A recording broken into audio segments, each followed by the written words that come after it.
tusema katika suala la kuwatii viongozi kuna maslaha mengi sana. Wallahi ya ikhwani, lau kama si hii amani tulokuwa nayo katika hii nchi, tusingeweza kukaa hivi leo. Hivi mlivyokaa kwa utulivu, tusomeshana dini yetu, tufanye ibada katika misikiti. Alhamdulillah, hii ni neema kubwa. Hivi kwani ukiulizwa tumeletwa hapa duniani kufanya nini sasa? Kumwabudu Allah subhanahu wa ta'ala. Kuna mtu kukataza kumwabudu Allah subhanahu wa ta'ala? Tunataka nini zaidi ya hivyo? Ama muonea wivu yule kiongozi? Usimuonee wivu. Ana majukumu makubwa mbele ya Allah subhanahu wa ta'ala, atakwenda kuulizwa. Mimi na wewe twalala tu, alhamdulillah. Wewe ulionawe yako ya familia yako wakati mwingine ya kushinda.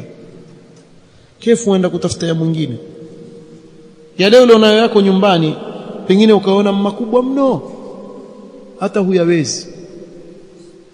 Muonee huruma yule kiongozi, ana yake ya familia yake yale, na ana ya watu wote walioko chini yake.